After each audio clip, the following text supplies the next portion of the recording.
we're going to talk some alternative cuts that are less expensive, that go against the everyday cuts people know. Okay. Okay, and the cuts we're going to talk about are from the chuck, which is the front of the animal. The front part of the animal. Okay, which is much more marbled than the rest.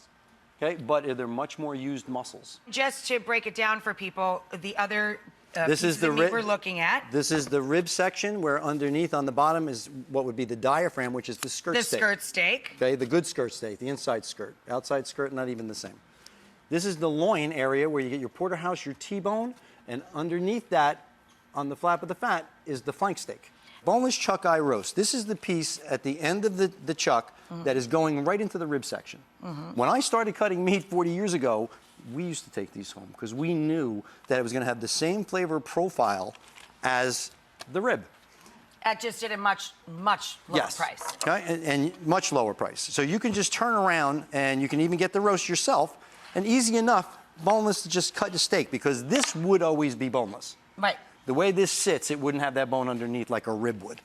Okay, and you'd get a nice steak out of it that's going to have the same flavor profile as your rib steak. Here's a tidbit for you. A lot of people would think you're coming from the front here when they hear first cut rib roast, and they pay premium for that. This is not the first cut. The first cut is actually toward the back of the animal, the leaner section. So that the people would understand it's going to have a little stronger beefiness, not as juicy on that end, and you're going to have that real light, like great chuck burger flavor on this end, which would be the second cut. And like I said, to me, most people would think it's right from the beginning. Don't you like knowing more than your butcher? It's fun. Okay, what's next? Next, we're going to use the same chuck eye, okay? Because it's also great for this. Short ribs become very expensive. But now you could take your chuck eye, same thing. Slice it like a steak, but thicker. Just like that. And then we're going to take it, and then you're going to cut it right down the middle for some gorgeous, very light, flavorful beef country style spare ribs. Oh, beautiful. That then you could boneless beef country style spare ribs. And slow cook just like you would your short ribs. Beautiful. Save money and have a great flavor. Beautiful. What are we going to bring it home with, right? Now you have skirt steak, which is extremely expensive. It's so popular.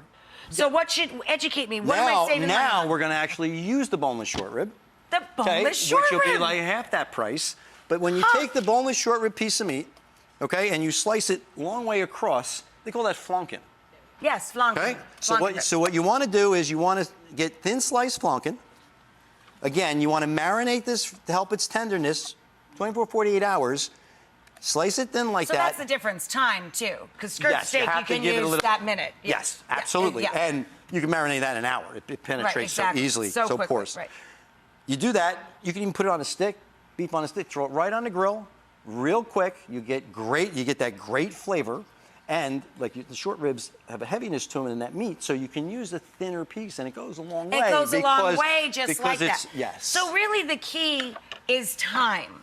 Just like when you were making a stew and you use chuck and you cube it, it has to braise. You need the time to cook it. In this case, we have to marinate for some of these to get that benefit. It's the tenderness you want to help. As long as you know that going in, it comes out great. It needs like a little more love. Yes. Yes.